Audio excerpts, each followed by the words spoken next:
நீலகிரி கிறிஸ்துவின் சபையார் வழங்கும் பர்வதத்தின் குரல். இது சத்தியத்தின் குரல்.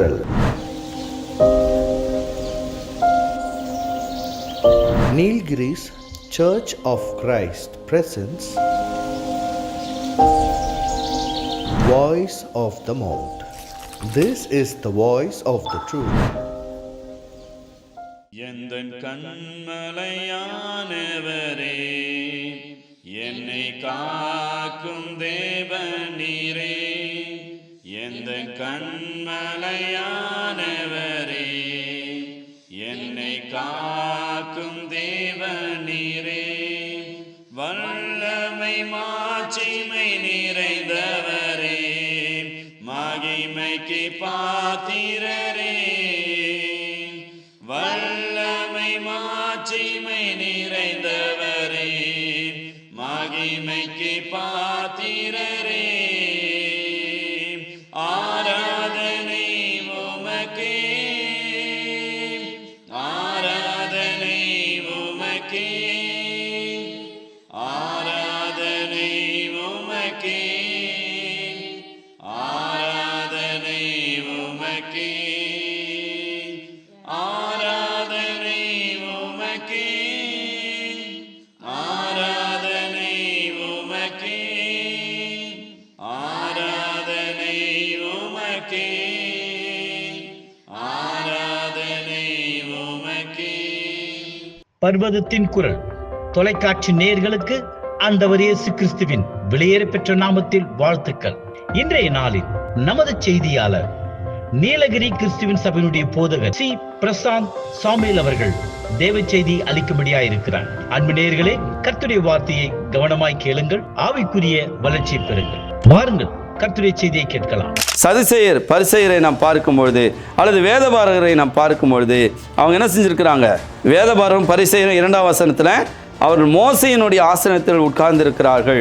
அவர் உட்கார்ந்து உபதேசம் பண்ணியிருக்கிறார். இன்றைக்கு உட்கார்ந்தாலே வீண் கதைகளை பேசக்கூடிய ஒரு சூழ்நிலையை நாம் பார்க்கிறோம். இன்றைக்கு அநேக இடங்கள் நான் பார்க்கும்போது உட்கார்ந்தாங்கனாலே ஜனங்க போய் அப்படியே கரையில் உட்கார்ந்து கடலோர பகுதியில் தங்களுடைய நேரங்களை வீணாக அப்படியே செலவிடுவாங்க, ஏதோ ஒரு என்ஜாய்மெண்ட் பண்ணுறதுக்காக. ஆக இந்த காரியத்தை நாம் பார்க்கிறோம் உலகத்தில். ஆனால் இயேசு கிறிஸ்து பாருங்க, கடலோரத்தில் அவர் போகிறதுக்கு காரணம் என்னன்னு பார்த்தீங்கன்னா, இயேசு கிறிஸ்து ஒரு யூத குலத்தில் பிறந்ததுனால, ஒரு யூதனா இருந்தனால அவர் உட்கார்ந்து. கிறிஸ்துவுக்குள் பிரியமான தேவனுடைய பிள்ளைகளை, உங்கள் யாவரையும் இயேசு கிறிஸ்துவின் இனிய நாமத்தினாலே நான் உங்களை வாழ்த்துகிறேன். மீண்டும் இந்த செய்திகளினுடைய தொடர்ச்சியான பகுதிகளை நாம் பார்க்க இருக்கிறோம்.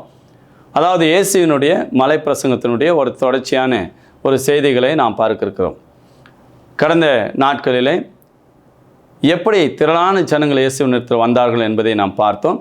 அதனுடைய தொடர்ச்சியான காரியங்கள் நாம் பார்க்கும் பொழுது, அவர் ஒரு மலையின் மேல் ஏறினார்.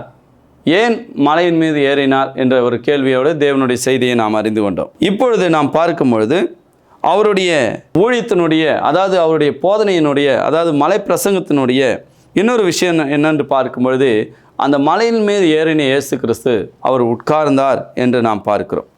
அவர் உட்கார்ந்த பொழுது என்று நாம் பார்க்கும் பொழுது, அவர் ஏன் உட்கார்ந்தார் என்ற ஒரு கேள்வி நமக்கு எழும்புகிறது. இயேசு கிறிஸ்து ஏன் உட்கார்ந்தார் என்பதற்கு ஒரு அர்த்தம் இருக்கிறது. நம்ம நினைக்கலாம், ஒரு போதனை செய்ய வந்த ஒரு போதகர் அவர் உட்காரலாமா?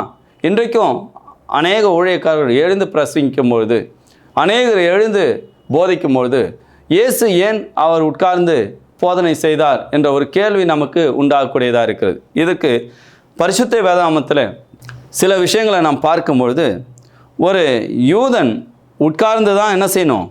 போதிக்க வேண்டும்.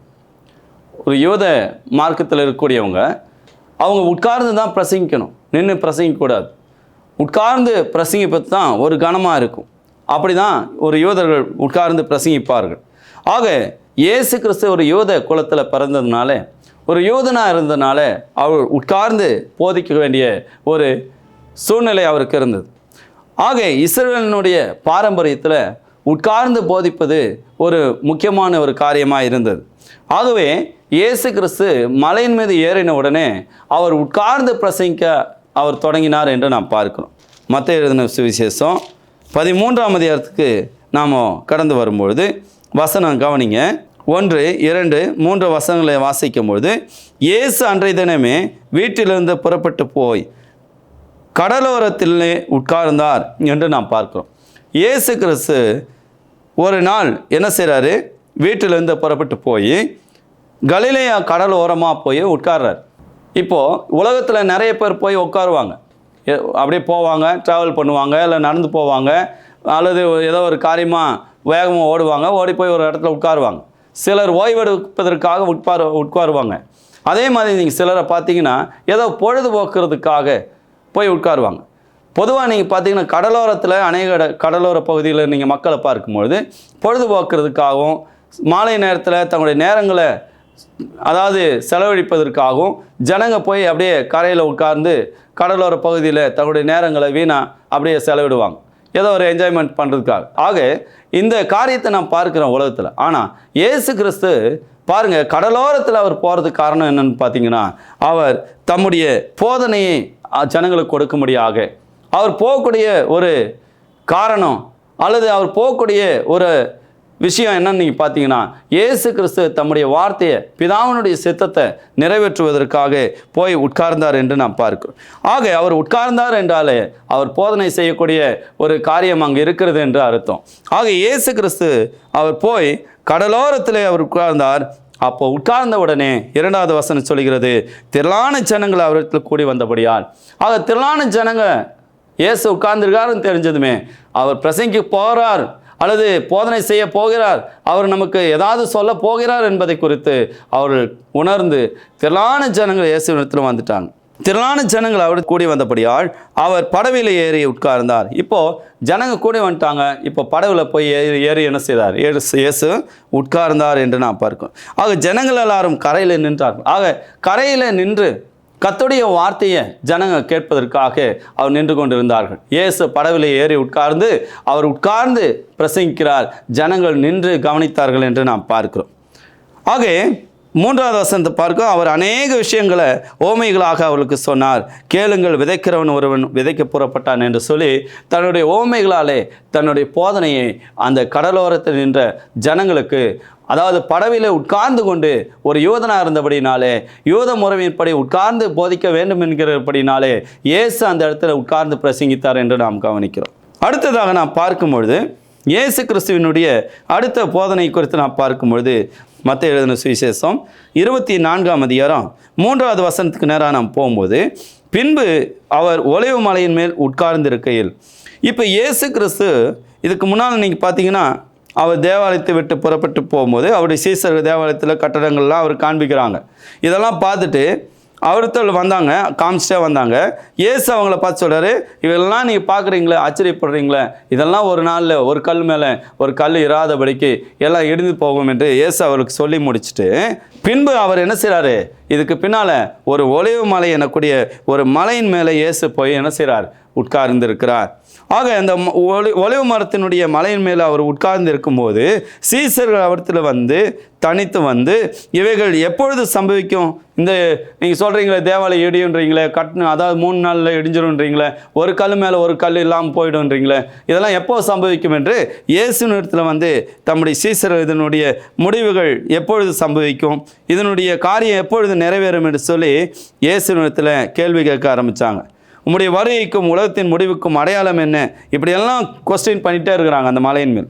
ஆக இயேசு கிறிஸ்து ஒலிவ மலைக்கு வந்து அவர் உட்கார்ந்திருக்கும்போது இந்த காரியங்களை குறித்து சீசர்கள் இயேசுவினிடத்தில் வினவி கொண்டிருந்ததை நாம் பார்க்கிறோம். இயேசு அவளுக்கு பிரயோஜனமாக சொல்கிறாரு, ஒருவனும் உங்களை வஞ்சியாதபடிக்கு எச்சரிக்கையாருங்கள் என்று அங்கே சொல்லி சில விஷயங்களை அவளுக்கு சொல்லி கொண்டு வருகிறதை நாம் பார்க்கிறோம். ஆக இயேசு கிறிஸ்து அங்கே ஒலிவ மலைக்கு போய் உட்கார்ந்தார், தம்முடைய சீசலோடு சில விஷயங்களை பயந்து கொண்டிருந்தார் என்று நாம் பார்க்கிறோம். ஆக இயேசு கிறிஸ்து எந்த இடத்துலையும் அவர் போய் உட்காரும்போது சரி, அவர் நிற்கும்போது சரி, அவர் நடந்து போகும்போது சரி, அவர் நேரங்களை வீணடிக்கவே கிடையாது.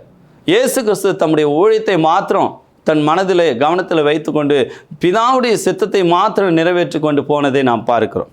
ஆக இங்கு நாம் ஒலிவ மலைக்கு ஏறினார், ஏறி உட்கார்ந்தார், தம்முடைய சீசலோடு சில காரியங்களை பகிர்ந்தார் என்று நாம் பார்க்கிறோம்.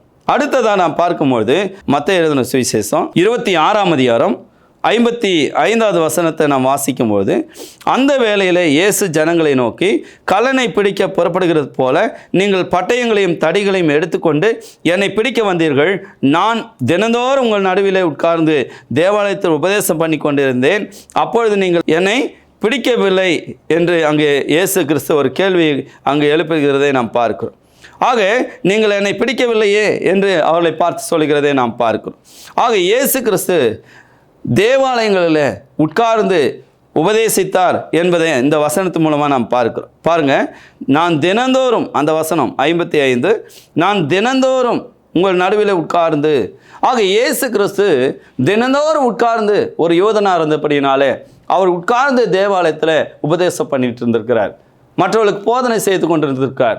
அங்கு கூடி வந்த ஜனங்களுக்கும், அங்கு கூடியிருந்த மூப்பர்களுக்கும், அங்கிருந்த மற்ற பரிசேயர்களுக்கும் சரி, சதிசேயர்களுக்கும் சரி, அங்கிருந்த ஜனங்களுக்கும் சரி, மூப்பர்களுக்கும் சரி, அவர்களுக்கு இயேசு கிறிஸ்து தம்முடைய போதனையை அங்கு சொல்லி கொண்டிருந்ததை நாம் பார்க்கிறோம். ஆக இயேசு கிறிஸ்து உட்கார்ந்து போதித்து வந்தார் என்பதை இந்த வசனங்கள் தெளிவாக நாம் குறிப்பிடுகிறதை நாம் பார்க்கிறோம்.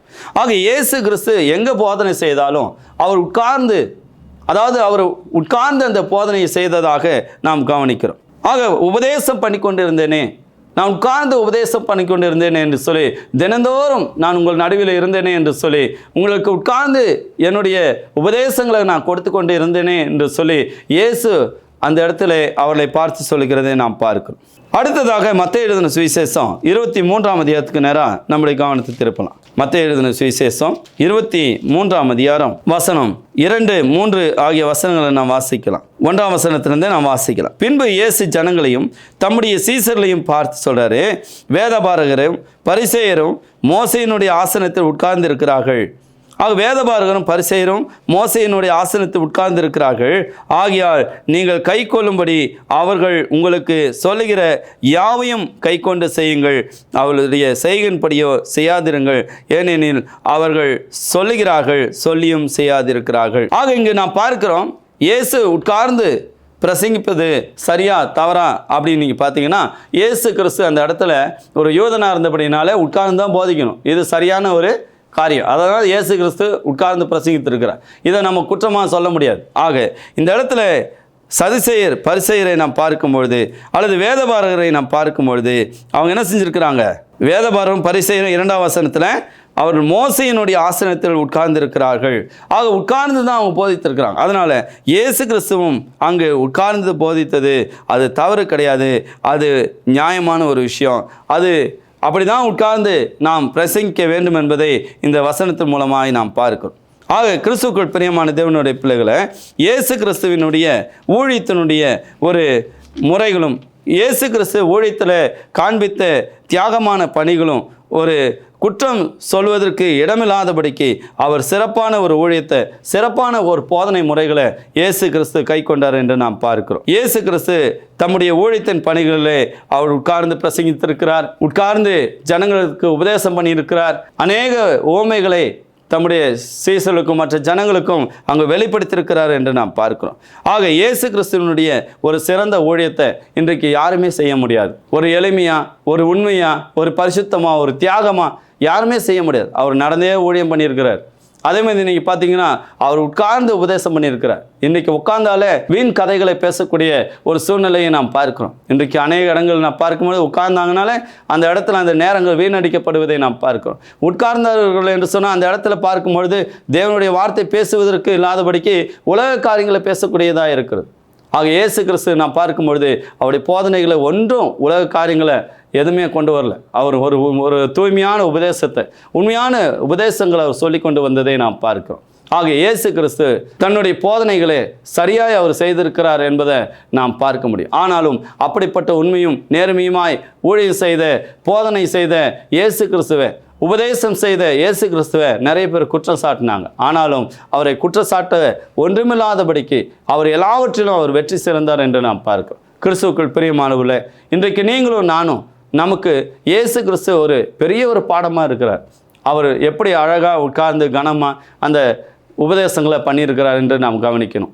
ஆக எங்கே பார்த்தாலும் ஜனங்கள் மத்தியில் உட்கார்ந்து அவர்களுக்கு தன்னுடைய தேவனுடைய சித்தத்தையும் தான் வந்த நோக்கத்தையும் தன்னுடைய ஒவ்வொரு விஷயங்களையும் இயேசு கிறிஸ்து தெளிவாக போதித்து அங்கு ஜனங்களை நல்வழிப்படுத்தினார் என்று நாம் பார்க்கிறோம். இன்றைக்கு நீங்களும் நானும் நம்முடைய வாழ்க்கையில் நாம் எதை செய்தாலும் அது தேவனுடைய சித்தத்துக்கு உட்பட்டு நாம் செய்யும் பொழுது தேவன் நம்மை நிச்சயமாய் ஆஸ்வதிக்கக்கூடியவராக இருக்கிறார். ஆக உட்காருவது நேரத்தை போக்குவதற்காக அல்ல, உட்கார்ந்து இருப்பது ஏதோ வீணடிப்பதற்காக, நேரங்களை வீணடிப்பதற்காக அல்ல, தேவ சித்தத்தை நிறைவேற்றுவதற்காக இயேசு கிறிஸ்து அங்கே உட்கார்ந்தார் என்று நாம் பார்க்கிறோம். இன்றைக்கு கிறிஸ்துவர்களாகி நாமும் கூட ஊழியம் செய்யக்கூடிய சகோதரர்களாக எல்லாரும் தேவ சமூகத்தில் நாம் நம்முடைய நேரங்களை கர்த்தருக்கு என்று சரியாய் நாம் பயன்படுத்தும் பொழுது அதன் மூலமாய் திரளான ஜனங்களை நாம் கிறிஸ்துக்குள்ளாக வழிநடத்துவதற்கு எதுவாக இருக்கும். ஆக இந்த அருமையான நாளில் கூட இயேசு ஏன் உட்கார்ந்தார் என்ற கேள்விக்கு இத்தனை அர்த்தங்களும் இத்தனை வசனங்களும் நமக்கு ஆதாரங்களாய் வேதத்தில் கொடுக்கப்பட்டிருக்கிறது. ஆக இயேசு கிறிஸ்து அங்கே பார்க்கும்போது கடலோரத்தில் உட்கார்றாரு உபதேசிப்பதற்காக, ஒலிவ மலைக்கு போய் உட்கார்றாரு. அதே போல் நாம் பார்க்கிறோம் தேவாலயத்தை உட்கார்ந்து இருக்கிறார்.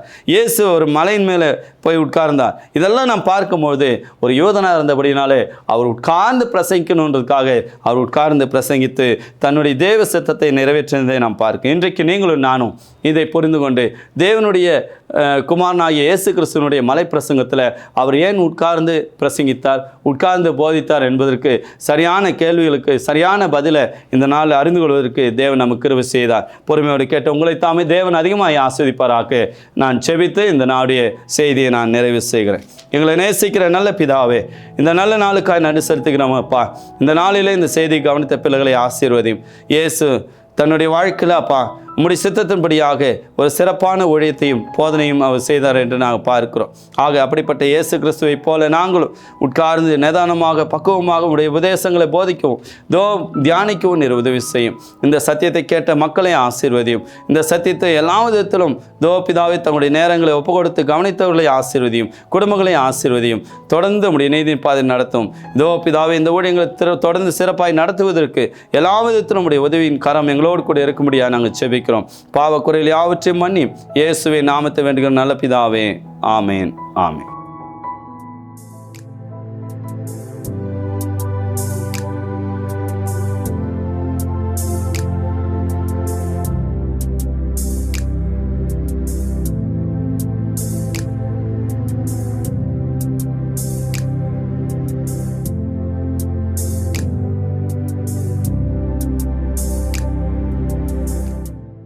நீங்கள் எங்களோடு கூட தொடர்பு கொள்ள உங்களை அன்புடன் அழைக்கிறோம்.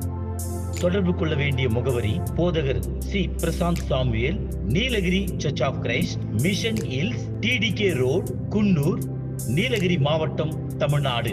நீங்கள் ஒவ்வொரு ஞாயிற்றுக்கிழமை தோறும் புதிய ஏற்பாட்டின் உபதேசத்தின்படி ஞாயிறு காலை 9 மணிக்கு பொது தொழுகையும், 11 மணிக்கு சிறுவர் வேத வகுப்பும், ஞாயிறு காலை 11:30க்கு சகோதரிகள் ஐக்கிய கூட்டமும், ஒவ்வொரு ஞாயிற்றுக்கிழமை மதியம் 12 மணிக்கு மேல் மருத்துவமனை ஊழியமும், வாலிபருக்கான ஆலோசனை கூட்டமும் நடைபெறும்.